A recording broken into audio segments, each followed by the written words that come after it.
હાય friend, આજે આપણે પાણીપુરીનો video બનાવ્યો છે. તો પાણીપુરી ઘરે કેવી રીતે બનાવી તેનો વિડીયો તમે પૂરો જોજો. સૌથી પહેલાં આપણે એને ચણાને પલાળીને બરાબર ધોઈ બાફવા માટે મૂકી દેવાના છે કુકરની અંદર. તો ચણાને બરાબર રીતે ધોઈ લઈશું. તો આજનો વિડીયો પાણીપુરીનો છે, તો તમને કેવો લાગ્યો તે લાઈક અને કમેન્ટ કરીને અવશ્ય જણાવજો. તો આપણે ચણા ધોઈ ગયા છે, તો હવે એને આપણે કુકરની અંદર મૂકીને બાફવા માટે મૂકી દઈશું. તો એની અંદર થોડુંક મીઠું પણ એડ કરીશું કે ચણાની અંદર મીઠાનો સ્વાદ આવે. તો આજે જ્યાં સુધી ચણા બફાઈ જાય ત્યાં સુધી આપણે બીજી આંબલીની ચટણીની તૈયારી કરીશું. જેમ કે આંબલી પહેલાંથી જ આપણે પલાળી રાખવાની હોય છે. તો એને બરાબર મસળીને આંબલીનો રસ એક ગળણીની અંદર ગાળી લેવો. ગાળીને એને બીજા કોઈ બર્તનની અંદર મૂકી દેવો. તો ત્યાં સુધી આપણે આંબલી ગાળી દઈએ. હવે આંબલી એનું કામ આપણું પૂરું થઈ ગયું છે. તો એની આપણે ચટણી બનાવીશું, ખાટી મીઠી ચટણી. તો આ પાણીપુરીનો વિડીયો તમને કેવો લાગ્યો? તમે પાણીપુરી લારી ઉપર તો ખાધી જ હશે, પણ આજે પાણીપુરીનો વિડીયો અમે ઘરે બનાવ્યો છે. તો પાણીપુરી કેવી લાગી ને એ તમે કમેન્ટ કરીને અવશ્ય જણાવજો. તો આંબલીની ચટણી થવા માટે થોડોક ગોળ અને થોડુંક મીઠું અંદર નાખી ઉકાળીશું. ચટણી થઈ જાય ત્યાં સુધી આપણે એક સાઈડ બટાકા બાફવા પણ મૂકી દઈશું. તો તમને આ વિડીયો કેવો લાગ્યો તે કમેન્ટ કરીને અવશ્ય જણાવજો. આ એકદમ ઘરની જ બનાવેલી છે, તો આની અંદર કોઈ મિક્સ કે કોઈ ખરાબ વસ્તુ આવવાની નથી. તો હવે કુકરમાં બટાકા મૂકી દીધા છે. તો એક સાઈડ આંબલીની ચટણી પણ થવા માટે તૈયાર થઈ રહી છે. તો આંબલીની ચટણી થઈ જાય ત્યાં સુધી પુદીનો જે અમારા ઘરે જ વાયેલો છે, એ પણ આપણે બજારથી લાવવાનો અમારે નથી. તો પુદીનાનું કટિંગ કરી લેવું.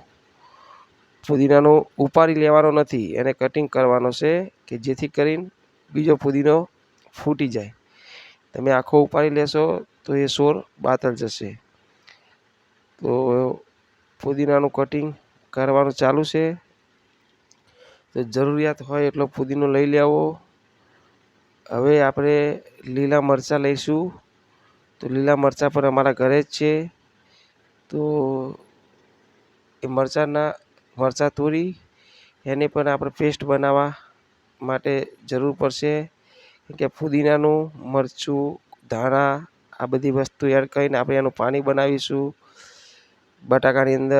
ચણા બટાકાની અંદર પણ મિક્સ કરીશું મરચાંની ચટણી, જેમ તમારે જેટલી જોઈતી હોય એ પ્રમાણે તીખાશમાં. તો આ બધી વસ્તુ જેમ કે આદુ, ધાણા, પુદીનો આ બધાનો એક પેસ્ટ બનાવી લઈશું. તો પાણીપુરી તો તમે બધાએ ખાધી જ હશે, પણ ઘર જેવી તો નહીં જ ખાધી હોય. તમે આ પાણીપુરીનો વિડીયો પૂરો અવશ્ય જોજો. જો આ મિક્સરની અંદર મરચાં, આદુ ને પુદીનો એનો આપણે પેસ્ટ બનાવીશું. તો ઘરે બનાવેલી પાણીપુરી તમને કેવી લાગી, અમારો વિડીયો કેવો લાગ્યો તે કમેન્ટ કરીને અવશ્ય જણાવજો. અમારી ચેનલ પર નવા હોય તો સબસ્ક્રાઈબ કરજો ને બેલ આઇકન અવશ્ય દબાવજો. બેલ આઇકન દબાવશો તો જ અમારા આવનારા નવા વિડીયોની નોટિફિકેશન તમારા સુધી પહોંચી જાય. આપણે મરચાંની પેસ્ટ તૈયાર થઈ ગઈ છે. તો આપણે પાણીપુરીનું પાણી બનાવી લઈશું, જે આપણે પુદીનાની પેસ્ટથી બનાવવાનું હોય છે. તો આપણે એક સાઈડ પાણી બનાવી રહ્યા છીએ, એક બાજુ બટાકા બાફવાનું ચાલુ છે, એક સાઈડ આંબલીની ચટણી તૈયાર થઈ રહી છે. તો તમે જોઈ શકો છો પાણી કેવી રીતે બનાવવું. તો એની અંદર સંચર પાવડર, ફુદીનો, મરચાં, આદુની પેસ્ટ, એની અંદર ધાણા પણ તમે એડ કરી શકો છો. તો આ વસ્તુને લીંબુનું પાણી તમે આની અંદર એડ કરશો એટલે ખાટું મીઠું પાણી તૈયાર થઈ જશે, ખાટું પાણી. તો આ સંચર પાવડર છે, તો એ બધે હરેક દુકાને સંચર પાવડર મળી જ આવે છે. તો આપણે બહારથી તૈયાર પેકેટ આવે છે, તો એને એ અંદર એડ કરી દઈશું. તો હવે આપણું પાણી તૈયાર થઈ ગયું છે. તો એની અંદર લીંબુનો રસ એડ કરીશું. તો લીંબુનો રસ આવી રીતે ચમચીની અંદર નાખો કે જેથી કરીને એના બીજ પાણીની અંદર પડી ન જાય. તો હવે આપણે પૂરીનું પાણી તૈયાર થઈ ગયું છે. તો હવે આપણે એને તમે જોઈ શકો છો, સંચર પાવડર જેટલો જરૂરિયાત હોય એટલો તમે એડ કરી શકો છો. તો હવે આપણે તેલ મૂકીને પાણીપુરી તળી લઈશું. પાણીપુરીના પેકેટો અત્યારે બજારમાં તૈયાર જ મળે છે. તો તમે જોઈ શકો છો પાણીપુરીના પેકેટમાંથી જ બનાવેલી છે. તો ફૂલીને કેટલી બહુ મસ્ત થઈ ગઈ છે. તો જેમ કે તમે લારી ઉપર ખાતા હોય, દુકાને ખાતા હોય એના જેવી જ પાણીપુરી ફૂલીને તૈયાર થઈ ગઈ. તો હવે આપણે એનો માવો બનાવી લઈશું. જેમ કે બટાકા, ડુંગળી બધા અલગથી ખાતા હોય છે, પણ અમે એની અંદર ભેગી જ એડ કરી દીધી છે.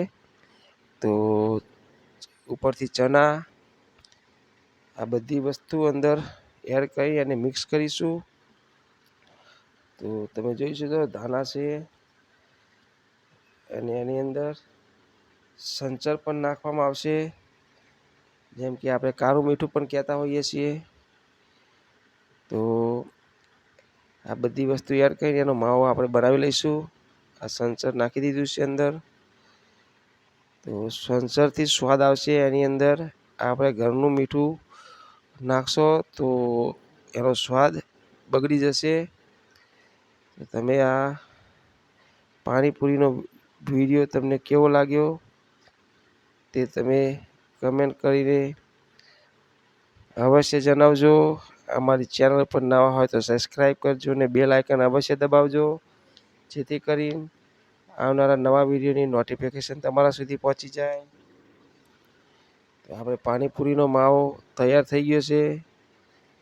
તો હવે આપણે બધી જ સામગ્રી તૈયાર થઈ ગઈ છે, જેમ કે પાણીપુરી, આપણો માવો, ખાટી મીઠી ચટણી અને આંબલીનું પાણી, બધી જ વસ્તુ તૈયાર થઈ ગઈ છે. તો હવે આપણે પકોડી ખાવા માટે તૈયાર થઈ ગઈ છે. તો તમે અમારો વિડીયો પૂરો જોજો અને અમારી ચેનલ કોકિલા ઠાકોર નામથી છે. તમે ક્યારે પણ સર્ચ કરી એને જોઈ શકો છો. તો આમ પાણી પણ આપણું તૈયાર છે, એક સાઈડ માવો પણ આપણો તૈયાર થઈ ગયો છે. તો જેમ કે તમારા માવો બહુ કડક પડતો હોય કેવું હોય તો એની અંદર તમે આપણું બનાવેલું પાણી છે એ જ અંદર એડ કરીશું. તો માવો મિક્સ કરવાની અંદર તમને મજા આવશે અને પકોડીની અંદર આસાનીથી તમે ભરી શકશો. તો આપણો આ માવો તૈયાર થઈ ગયો છે. તો અમારો વિડીયો કેવો લાગ્યો તે કમેન્ટ કરીને અવશ્ય જણાવજો. ઘરની પાણીપુરી તો સૌથી પહેલાં અમારે નાનો છોકરો ખાય છે, તો કેવી લાગી તે કમેન્ટ કરીને બતાવજો.